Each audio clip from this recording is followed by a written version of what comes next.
Hi, I'm Megan. I am a Christ follower, I'm a wife, and I'm a mother of 2 little ones. And I'm coming on here today to talk about how to be fulfilled no matter what season or circumstance you're in. And this video was coming as a result of me asking the Lord how I could feel truly fulfilled and truly happy, sustainably happy. And He answered me. For a long time, I was seeking fulfillment in external means. I was looking at different hobbies, I was looking at different ways of living, and different ways of keeping my home, different parenting philosophies, you name it. And I wasted so much time thinking that this fulfillment would come in the form of a silver bullet. I just needed to find the right thing, the key to make things click. But in reality, fulfillment would be an inside job.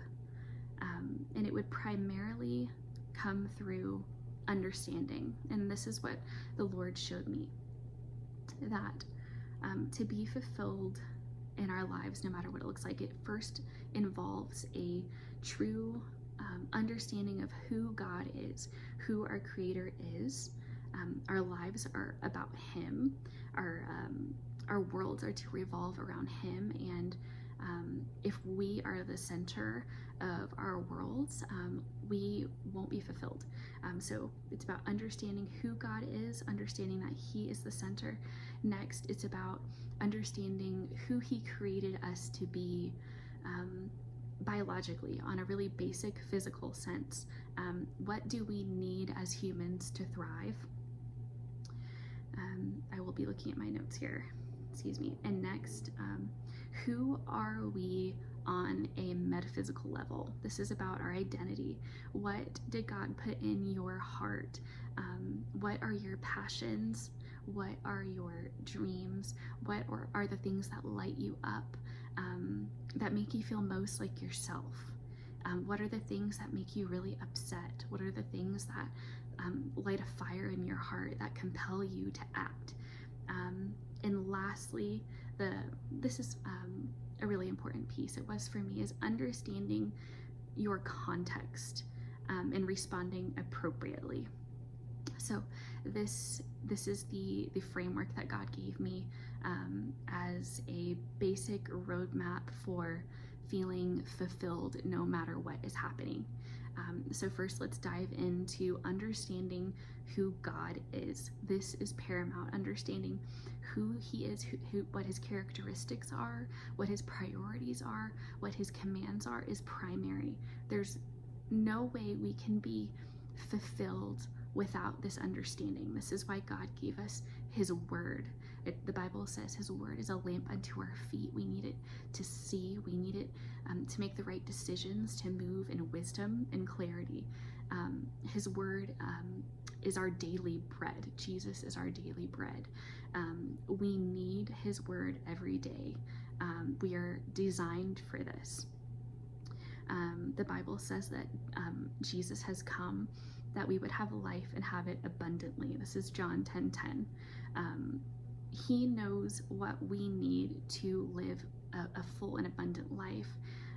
He desires good for us, and this doesn't mean an absence of hardship. That's not good. That's not God's definition of good. But in spite of our circumstances, in the midst of our hardships, He will give us life and life abundant. And we primarily get this through understanding who He is and understanding His Word. Again, He made us and He knows what we need to thrive. And next, we need to understand who He made us to be on a foundational, physical, basic human level. This is becoming something that's more and more difficult to grasp and to access due to our modern culture. Many of us live most of our days inside, and we're likely not moving our bodies enough. We're separated from nature. We're removed from sunlight. We're eating convenient meals at the expense of real nutrition. We can't be fulfilled if we aren't healthy on a foundational, basic level. So I'm just gonna rapid fire go through some of these things as bullet points of what we need to thrive on a basic level. These are not in any particular order. We need sunlight on our skin and in our eyes every day, especially in the morning for about 20 minutes. This helps boost our D3, which is very important. This also helps us regulate our circadian rhythms, which is important for mood and producing neurotransmitters like serotonin and balancing the stress hormone cortisol. Next, we need to eat real, whole, unprocessed foods with no additives or preservatives. We need hydration with electrolytes. We need daily exposure to fresh air and nature. We are designed to live in nature. We need to move our bodies on a regular daily basis. We need regular intervals of rest. Rest is something our bodies need to thrive. It's not a reward. And lastly, something that I believe is becoming overlooked is connection. Meaningful eye contact without screens in front of us, really deeply connecting with other humans. We need these things in order to thrive as humans on a basic level. And once we have our foundational needs met, we need to understand who God made us to be as individuals. We need to understand the essence of who we are. And some questions to help us uncover this are, when do you feel most alive? When have you felt most alive across your life? What really grinds your gears? Recall moments where you have felt most on fire, most inspired, as far back as you can remember. Anything that sticks out is significant, write it down. And then at the end, look for any common threads and common themes.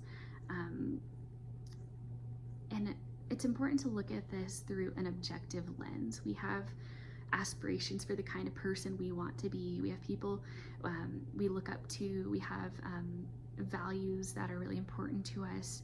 And it's important to just look at ourselves objectively and see, who am I? Who did God make me to be? And understand that God is the potter and we are the clay. And He made us beautifully and wonderfully. We don't need an epic purpose. We don't necessarily need to be the number one fill in the blank to feel fulfilled. We just need to understand who He made us to be so that we can fully live out being that person. So next, the final piece of this is understanding your context. In other words, understand what season of life you're in and respond accordingly. This is where I get stuck and where you may get stuck too. We, as a culture, we operate under the premise that purpose is a static thing. The limitations of our responsibilities, our bandwidth, and our time in a given season are helpful informers that dictate how we will fully express ourselves in a given season. For example, a key trait of who God made me to be is a creator. A creative person. I need to be making something. And this looks different across seasons. In a past season where I had more bandwidth, I had more capacity, I had more energy, I had more resources in certain ways, I was a small business owner. I and my best friend owned a wedding flower business. And I was fulfilled at that time because I was creating, I was making beautiful things. My purpose is not to be a wedding floral designer. That was an expression of my purpose at that time. And now in this season, I am expressing my creativity and my love of beauty through being a homemaker. And honestly, a moment of transparency, this is something that I bucked at this is something that was really hard for me to accept. because I really value having my own thing. But as I look at my circumstances and my context, God has called me to be a mom. I'm a full-time stay-at-home mom and a wife. And what I do to be fulfilled as a creative person is I invest my time and energy and resources in maintaining a clean, beautiful home. I get to have creative freedom in what types of color schemes we have in our home, what textures we have, our layout. And this is something that does make me fulfilled. And another way that I do this is through baking and cooking. So I'm being fully myself in the context of the season that I'm in. Do I miss being a florist? Yes, but if I were to be a florist in this season, it would not fulfill me. It would drain my reserves. It would take away from my ability to be a good steward over my responsibilities, over my children, over my marriage. Lastly, here's a bonus point.